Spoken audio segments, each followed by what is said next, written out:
이 시간 우리 가운데 허락하신 하나님의 말씀은 누가복음 13장 31절, 32절 우리 함께 한 목소리로 보도록 하겠습니다. 시작. 곧 그때에 어떤 바리새인들이 나와서 이르되 나가서 여기를 떠나소서 헤롯이 당신을 죽이고자 하나이다. 이르시되 너희는 가서 저 여우에게 이르되 오늘과 내일은 내가 귀신을 쫓아내며 병을 고치다가 제3일에는 완전하여 지리라 하라. 아멘. 할렐루야. 우리 옆 사람하고 인사하겠습니다. 사랑합니다. 축복합니다. 사랑합니다. 축복합니다.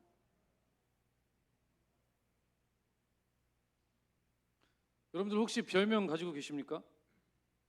그 별명은 그 사람의 생김새나 특징 또는 성품 그것들을 보고서 타인이 지어주는 것이죠. 그리고 어릴 때는 그냥 별 의미 없이 이름 때문에 별명을 얻기도 합니다. 저에게도 별명이 있습니다. 뭔지 아세요? 다 아시는 것 같으네요. 네, 황태입니다. 제 별명이에요. 제가 여러분 황태처럼 생겼나요? 그건 아니죠. 그렇죠. 황태처럼 생기지 않았습니다. 그냥 제 이름 때문에 이 별명은 평생 저를 따라다니는 별명입니다. 너무 많이 듣다 보니까 어느 순간 좀 지겨워지더라고요. 그러던 찰나에 어떤 친구는 제게 황태라고 부르지 않고 좀 신선하게 다르게 불러줬습니다. 그게 뭐냐면 이런 거였어요. 야, 생선. 네, 고마웠습니다. 황태가 아닌 게 어디예요. 또 군대에서는 저희 별명 가운데 황집사라는 별명도 있었습니다. 그냥 교회에 다닌다는 이유 하나만으로 그런 별명을 얻게 되었습니다. 교회에 대해서 잘 모르는 그 선임병이 얼핏 들은 것은 있어가지고 그냥 교회 다닌다니까 황집사라고 부른 거죠. 그래서 저한테 맨날 야 황집사 이렇게 불렀어요. 그리고 참고로 옆소대에 그 교회 다니는 윤 그 병장이 있었는데 그 친구에게는 윤 장로라고 부르더라고요. 네. 나는 왜 집사고 거기 장로인가? 이런 생각도 들었습니다. 예. 그런데 이를 들은 교회 다니는 한 병장이 아니 무슨 21살짜리가 집사냐고 그러면서 저에게 별명을 바꿔줬어요. 뭐라고 바꿔줬냐면 황 회장으로 바꿔줬습니다. 예, 청년 회장이라는 거죠. 예, 감사했습니다. 그래도 저의 별명 중에서 좀 좋은 별명도 있었습니다. 그게 뭐냐면 황태자라는 별명입니다. 반응이 별로네요. 네. 저 스스로 이 별명을 어떻게 해석하냐면 하나님의 아들 황태자라고 생각하고 있습니다. 근데 사실 알고 보면 이 별명도 그리 좋은 별명은 아닙니다. 제가 1990년도 초에 초등학생 때였어요. 친구들이 하도 저에게 황태라고 그러니까 스트레스를 좀 받고 있었나 봐요. 그 모습을 보신 담임 선생님께서 좀 안쓰러웠는지 모르지만 어쨌든 갑자기 아이들에게 이렇게 말씀해 주셨습니다. 야, 너희들 이제 앞으로 태환이에게 황태라고 부르지 마라. 우리 태환이 잘 보니까 멋있잖아. 황태자라고 불러라. 이렇게 얘기해 주셨어요. 그래서 저는 기뻤죠. 그런데 애들이 저에게 뭐라 했냐면 황태자는 무슨 황태자야. 거지 황태자지. 이렇게 얘기하더라고요. 왜냐면 당시에 무슨 TV에서 인형극이 있었는데 거기에 거지 황태자라는 그런 인형극이 있었기 때문에 그거 보고서 또 저를 그렇게 놀리기 시작했습니다. 사실 근데 거지 황태자보다는 거의 그냥 황태라고 불렀어요. 이처럼 별명은 그 사람의 이름, 성품, 특징, 생김새 등을 나타내 줍니다. 이런 그 별명을 참 잘 지어주는 사람들이 있습니다. 그 사람의 특징에 잘 맞으면서도 더 친근감이 들도록 별명을 만들어주거나 또는 그 사람의 단점을 고치기 위한 그런 목적으로 별명을 만들어주기도 합니다. 사실요, 여러분 성경에서도요 별명을 기가 막히게 짓는 분이 계세요. 혹시 누군지 아세요? 우리 예수님입니다.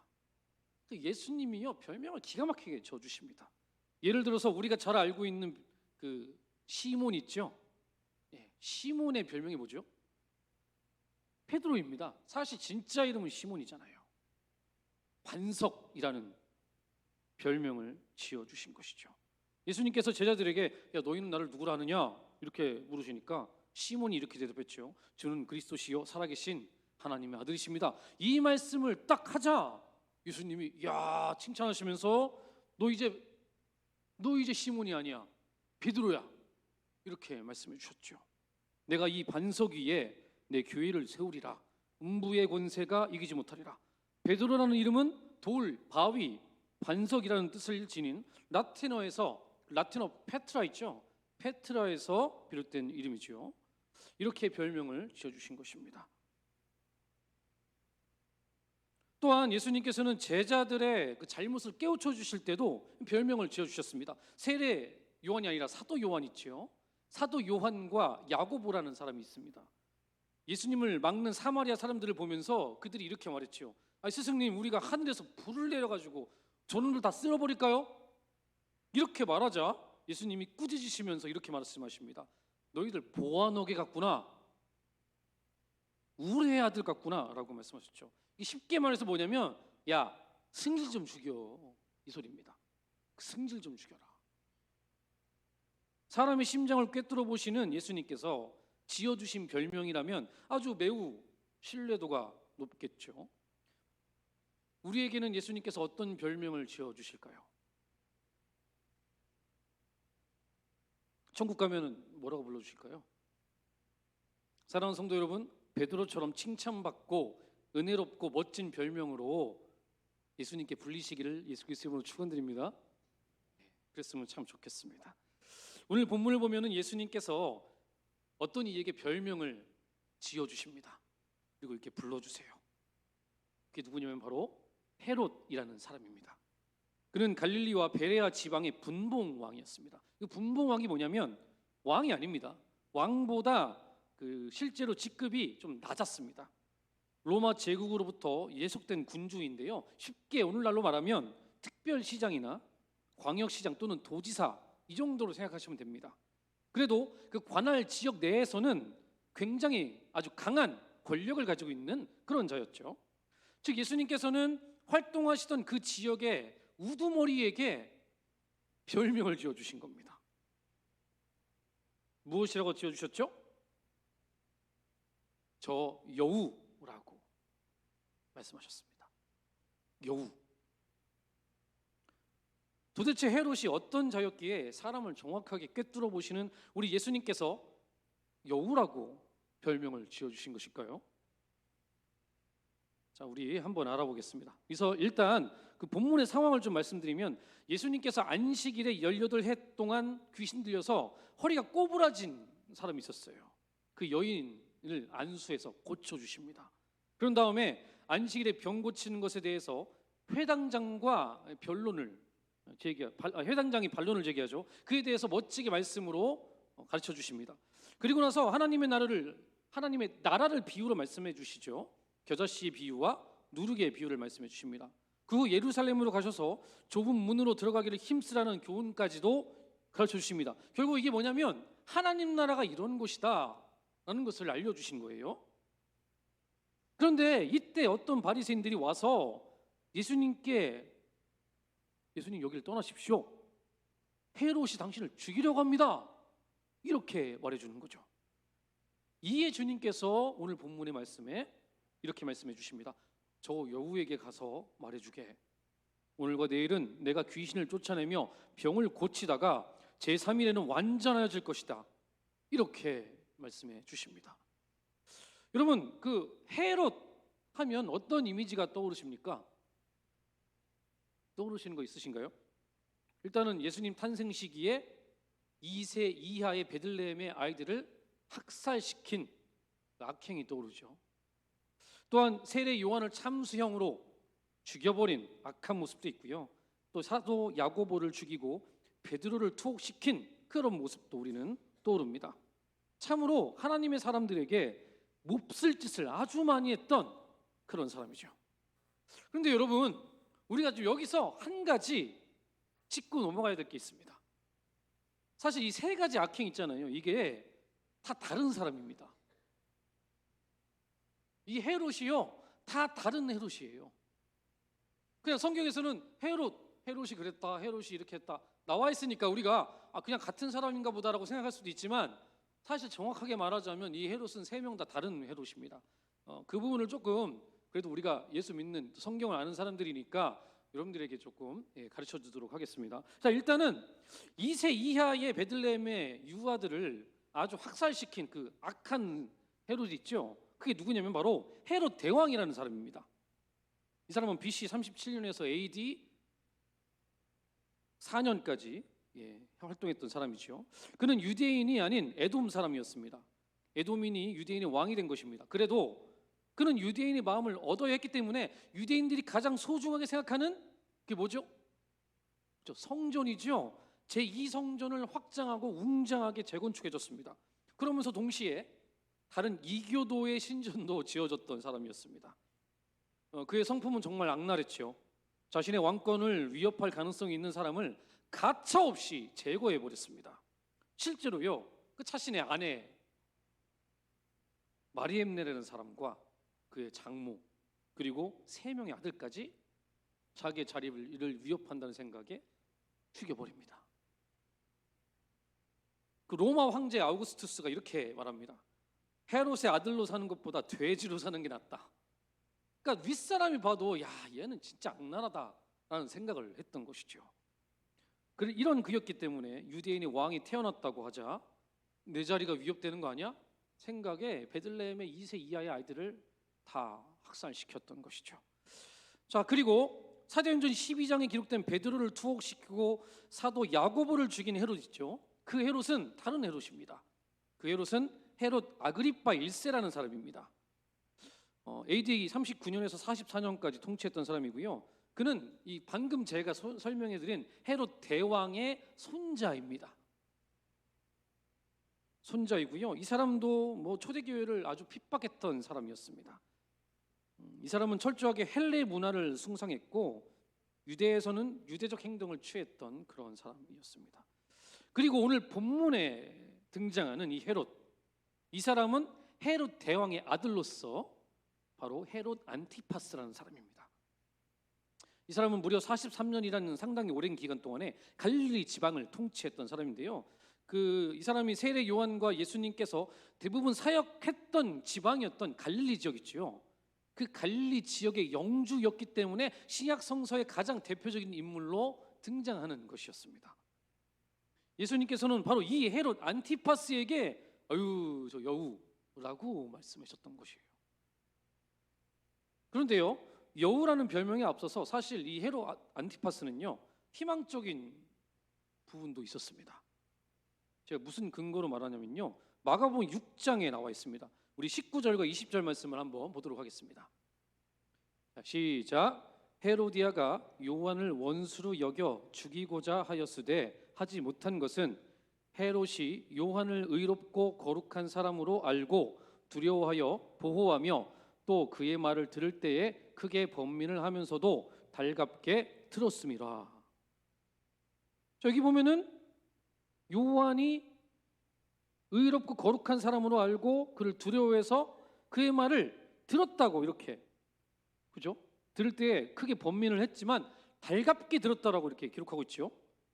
그런데 여러분, 그 킹 제임스 버전의 성경을 보면은 첨가된 게 있습니다. 이게 어떻게 보면은 킹 제임스 버전이 더 먼저 나왔으니까 이 지금 우리가 보고 있는 개역 개정이 빠진 거겠죠. 자, 킹 제임스 버전의 성경을 제가 한번 읽어드리겠습니다. 이는 헤롯이 요한을 의롭고 거룩한 사람으로 알고 그를 두려워하여 그를 주시하며 또 그의 말을 들을 때에 많은 일을 행하고 그의 말을 달갑게 들었기 때문이더라. 자, 첨가된 게 뭐죠? 많은 일을 행했다고 합니다. 들었는데 그의 요한의 말을 들었을 때에 많은 일을 행했다까지 나와 있습니다. 즉 헤롯은 요한의 말을 달갑게 듣고 행하기까지 했다는 것입니다. 물론 그가 신앙이 있어서 잘 듣고 행하였는지는 잘 모르겠지만 어쨌든 그가 하나님의 선지자인 요한의 말을 듣고 행하기까지 했다는 것이죠. 참으로 긍정적인 요소임에는 분명합니다. 그랬던 그에게 오늘 본문에서 예수님께서는 여우라고 별명을 지어주시는 것이죠. 자, 이제 그 이유를 좀 한번 알아보겠습니다. 왜 하필 근데 여우였을까요? 일단 여우하면 여러분들은 어떤 이미지가 떠오르십니까? 그렇죠. 뭔가 좀 얍삽하죠, 그죠? 얍삽하고 간사한 느낌이 납니다. 그 아가서 2장 15절에 보면은 우리를 위하여 여우 곧 포도원을 허는 작은 여우를 잡으라. 우리의 포도원에 꽃이 피었습니다. 이렇게 말씀합니다. 이 여우가 농부가 애써 가꾼 포도원을 훼손하는 존재로 이렇게 표현하고 있습니다. 또한 애가 5장 18절의 말씀 보면은 시온산이 황폐하여 여우가 그 안에서 노나이다. 자, 예레미야 선지자가 폐허가 된 도성을 두고 여우가 다니는 곳이라고 그렇게 표현을 했던 것이죠. 그러니까 결국 당시 신약 시대에서도 여우는 교활하고 약삭빠르며 진실하지 않은 존재를 가리킬 때 사용했던 비유했던 동물이었다는 것입니다. 예수님께서 헤롯을 여우라고 부르신 것은 단순한 별칭이 아니라 그의 성품과 행동을 꿰뚫어 보신 예언적인 선언이었다는 것이죠.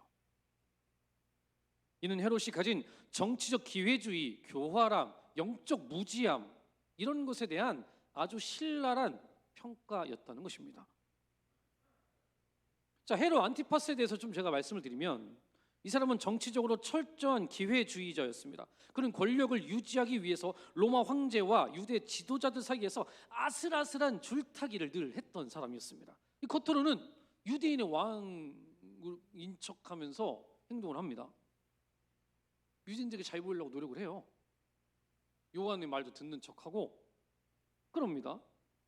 실제로는 그런데 로마의 힘을 등에 업고 자신의 위치를 지키려고 행동합니다. 이는 마치 약삭빠른 여우가 자신을 보호하기 위해 계속해서 숨어 다니고 있는, 그리고 기회가 났을 때 자신의 모습을 드러내는 그런 모습과도 유사한 것이죠. 실제로 헤롯은 그들에게, 백성들에게 유대 전통을 존중하는 듯 했습니다. 세례 요한의 말을 듣고 행하는 것처럼 보였죠. 그러나 결국 어떻게 했죠? 선지자 요한을 참수시켰습니다. 또한 예수님께도 호기심을 보이긴 했지만 결국 아무런 신앙적 결단을 내리지 않았죠. 그는 오직 자신의 정치적 이익을 위해 교활하게 신앙을 이용한 사람이었다는 겁니다. 오늘날에도요 이런 사람들이 있습니다. 몇 년 전에 셀강사 수련회 차 버스를 타고 관광지로 가고 있었습니다. 여기 많은 권사님들하고 같이 갔어요. 휴게소에 잠깐 들렀는데 갑자기 어떤 모르는 아저씨가 저희 버스에 타는 거예요. 그래서 이 양반이 왜 타나 그랬어요. 근데 이분이 뭐라고 하냐면 저한테 교회에서 오셨냐고, 자기도 교회 다닌다고, 자기 상품 홍보 좀 하게 해달라고 막 그러는 거예요. 타기까지 했으니까 그냥 예, 알았어요 그랬죠. 그 후 이분이 멘트를 시작하는데 저에게 아부를 한답시고 성도들에게 이렇게 말하는 거예요. 잘 들어보세요. 그동안 여기 계신 거룩하고 자비로우신 목사님께서 여러분들을 말씀으로 잘 지도하셨죠. 제 말씀도 한번 들어보실래요? 이렇게 말하는 겁니다. 자, 여러분 이 사람 교회 다니는 사람 맞습니까? 아니죠. 아닙니다. 아니 어떤 교회에서 목사한테 거룩하고 자비롭다고 얘기합니까? 그렇게 말하는 교회 없죠. 거룩하신 분은 우리 예수님밖에 없는데, 그러니까 교회를 다녀본 사람이 아니에요. 교회를 다녀본 적이 없는 사람입니다. 느낌이 오히려 타 종교의 사람처럼 보이죠. 예, 자비롭다 뭐 이렇게 말하면서, 그렇죠? 비슷한 겁니다. 헤롯 안티파스와 굉장히 유사한 것이죠. 하나님을 믿지도 않으면서 믿는 척하면서 자기 이익을 위해서 행하는 것이죠. 그날 우리 권사님들이 왜 이렇게 많이 사시는지 물건을 참, 제가 진짜 안 샀으면 좋겠는데 막 엄청나게 사시는 거예요. 말도 못하고 저는 그러고 있었습니다. 또한 여우에 대해서 조금 우리가 생각하는 게, 아까 성경에서 말씀하신 것처럼 종종 남의 수고를 빼앗거나 파괴하는 그런 존재로 여겨지잖아요. 그렇죠? 헤롯 또한 하나님의 사역을 방해하고 진리를 왜곡하며 자신의 정치적 안위를 위해서 선지자를 탄압했던 사람이었습니다. 그는 요한을 감옥에 가두고 죽이기까지 했고, 또한 예수님도 자신에게 위협이 될까봐 두려워하면서 죽이려고 했던 것이죠. 그러니까 예수님은 정확하게 찝은 거예요. 저거 아유, 요한 말 따르는 척하면서 유대인들 잘해주는 척하면서 하나님 따르지도 않고 날 죽이려는 저 여우 같은 저 여우에게 전해라. 네가 아무리 노력해도 하나님의 뜻을 거스를 수 없다.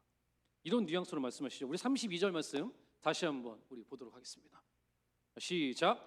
이르시되 너희는 가서 저 여우에게 이르되 오늘과 내일은 내가 귀신을 쫓아내며 병을 고치다가 제3일에는 완전하여 지리라 하라. 아멘. 이는 하나님의 구속사역은 인간의 어떤 방해로도 막을 수 없음을 선언하신 것입니다. 헤롯과 같은 자들이 아무리 권력을 휘둘려도 하나님의 계획은 반드시 이루어진다는 확신을 우리 가운데 보여주신 것이죠. 사랑하는 성도 여러분, 역사의 주인은 오직 하나님께 있음을 믿으시기 바랍니다. 아멘. 이 세상 그 누구도 그 어떤 존재도 하나님의 역사하심을 막을 수 없습니다. 하나님 앞에 아주 떵떵거리며 잘난 척했던 사람들이 많은데 그 중에 한 명이 떠오르네요. 바로 알렉산더 대왕이라는 사람입니다. 이 사람은요 20세의 나이에 마케도니아의 왕이 됩니다. 10년 만에요 제국을 페르시아 제국을 완전히 멸망시키고 세계를 정복해버립니다. 이 사람이요 이집트, 페르시아, 인도까지 정복해서 세계 왕으로 군림한 사람입니다. 이 사람이 오죽하면 이렇게까지 말했어요. 야, 이거 더 이상 정복할 땅이 없네. 아, 참 아쉽고 슬프네. 이렇게까지 말했어요. 그러니까 자기가 신인 거예요. 세상을 정복한 그냥 신인 것이죠. 근데 이 사람이요 정작 33살의 젊은 나이에 원인을 알 수 없는 질병으로 갑작스럽게 사망을 합니다. 저는 45살입니다. 저보다도 못하네요. 아무리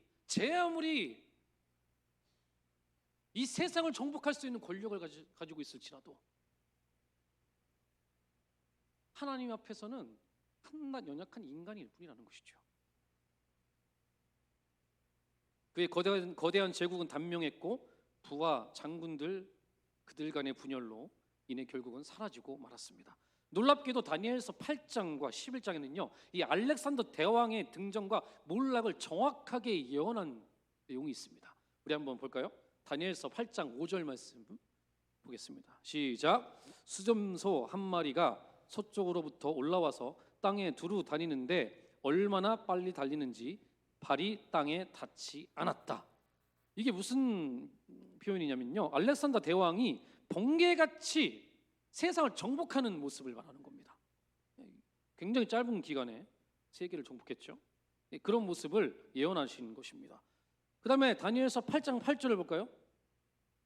자, 여기는 한번 읽어보겠습니다. 시작. 그 수점소에 큰 뿔이 꺾이고 4개의 뿔이 나타났다. 이게 뭐냐면 알렉산더가 죽은 후에 그의 제국이 4개로 분열되는 그것을 예언한 것입니다. 실제로 그의 제국은 그의 후계자가 아닌 장군 4명이 나누어 다스리게 되는데요 이것도 뭐 몰락하게 되죠. 이처럼 하나님께서 이미 알렉산더의 영광과 몰락을 예언하셨고 결국 모든 것을 하나님의 섭리 안에서 하나님이 다스리고 계셨다는 것을 우리 가운데 분명히 증명해 준 그런 내용이죠. 제 아무리 강력한 왕도 하나님의 뜻 없이 영원할 수가 없다는 것을 보여주시는 것입니다. 우리는 신앙생활하면서 때때로 헤롯과 같이 하나님 앞에 정직하지 못한 모습을 볼 때도 있습니다. 신앙이 있는 것처럼 보이지만 실제로는 세상의 유익을 더 따라갈 때도 있습니다. 교회에서는 신앙인인 척 행동하지만 일상에서는 하나님의 뜻보다 내 욕망을 먼저 더 생각하는 그런 모습이 우리 안에 있다는 것이죠. 하나님 말씀보다 사람들의 평가와 인정을 더 중요하게 생각할 때도 있습니다. 하지만 예수님은 오늘 우리 본문에서 우리에게 하나님 중심의 삶을 살라고 도전하십니다. 여우처럼 교활하게 자신의 유익만을 구하는 삶이 아니라 하나님의 뜻을 신뢰하며 담대하게 나아가라. 우리 예수님께서 말씀하시는 겁니다. 저 여우, 이 한마디로 우리에게 가르쳐 주시는 거죠. 너희들 여우처럼, 저 헤롯처럼 살지 마라. 너희들이 아무리 발버둥 치고 너희의 능력으로 그렇게 나아갈지라도 역사의 주인은 나다. 내가 주관하는 거다 라고 말씀하시는 것이죠. 사랑하는 성도 여러분, 하나님을 신뢰하시기를 예수 그리스도 이름으로 축원드립니다. 하나님은 선하십니다. 선하신 하나님이 이 땅을 지배하는데, 다스리는데 무엇이 문제가 되겠습니까? 오히려요, 내가 다스리면 문제가 되지 않겠습니까? 나라 하나 다스리기도 어려운데 무슨 세상을 내 뜻대로 모든 걸 다 하려고 합니까? 할 수 없습니다. 철저히 하나님의 주권을 인정하시기를 예수 그리스도 이름으로 축원드립니다. 아멘. 에릭 리들이라는 선수가 있어요. 목사님께서도 자주 말씀하셨는데요. 이 사람이 1924년 파리 올림픽에서 100m 달리기 영국 선수로 출전할 예정이었습니다. 그런데 예선 경기가 주일에 열린다는 사실을 알게 됐죠. 이 사람이 독실한 크리스찬입니다. 자신의 신앙 양심에 따라서 선언합니다. 나는 그 주일에는 경기하지 않습니다. 누가 아무리 뭐래도 저는 안 갑니다. 이렇게 말하는 거죠. 이 결단에 의해서 사람들이 막 요동하는 겁니다. 논란을 일으키는 거예요. 많은 이들이 그를 비난합니다. 그거 한번 빠지는 게 뭐가 그렇게 대수라고. 예배 한번 빠지면 뭐 지옥 가? 그거 빠질 수도 있지. 그거 가서 말이야 나라를 위해서 달려야지. 뭐 이런 식으로 비난하는 것이죠. 그러나 에릭은 끝까지 결정을 번복하지 않습니다. 그 대신 그는 400m 경기에 출전하기로 결정을 합니다. 사실 이 종목이 그의 주 종목이 아니었죠. 하지만 경기를 앞두고 갑자기 한 미국 선수가 찾아옵니다. 그리고서 쪽지를 이렇게 건네줘요. 그래서 받았어요. 받고 탁 폈더니 사무엘상 2장 30절 말씀이 써 있었습니다. 제가 읽어드릴게요. 나를 존중하는 자를 내가 존중하겠고 나를 멸시하는 자를 내가 경멸하리라. 아멘. 에릭은요 이 말씀을 마음에 새기고 경기에 임합니다. 사람들은 그의 우승을 전혀 기대하지 않았습니다. 그러나 그는 47초 6이라는 세계 신기록을 세우면서 금메달을 차지하게 됩니다. 사람들은 그의 결단과 믿음이 그를 승리로 이끌었다고 평가했죠. 사랑하는 성도 여러분, 여러분 안에 있는 여호는 무엇입니까? 오늘도 우리 예수님께서 말씀하십니다. 야, 네 안에 있는 여호에게 전해라. 네가 제 아무리 네 뜻대로 네 마음대로 인생을 계획하고 바둥거리며 살지라도 너의 주인은 여호와다. 이렇게 말씀하십니다. 우리 잠언 16장 9절 같이 읽어보고 말씀을 마치겠습니다. 우리 큰 소리로 읽어볼까요? 시작. 사람이 마음으로 자기의 길을 계획할지라도 그의 걸음을 인도하시는 이는 여호와시니라. 아멘. 여러분들의 인생을 주관하시는 분 여호와 하나님을 신뢰하시기를 예수 그리스도 이름으로 축원드립니다. 기도하겠습니다. 사랑하는 주님 감사드립니다. 저 여호에게 전해라. 예수님이 헤롯에게 말씀하셨는데 혹시 우리에게 말씀하신 건 아닙니까? 혹시 하나님 우리 안에 여호같이 간사한 모습이 있지는 않습니까? 혹시 우리 안에 내가 교회를 다니고 있고 직분자임에도 불구하고 혹시 세상에서는 교회 안 다니는 사람처럼 내 이익과 욕망을 위해 살고 있지는 않았습니까? 아니 그런 모습이 있다면 우리의 마음을 변화시켜 주십시오. 성령님 우리의 생각을 지배하여 주시옵소서. 하나님 앞에 정직하게 하시고 성결한 자로 주님을 따라가는 하나님의 백성들 다 될 수 있도록 인도하여 주시옵소서. 감사드리며 예수님의 이름으로 기도합니다. 아멘.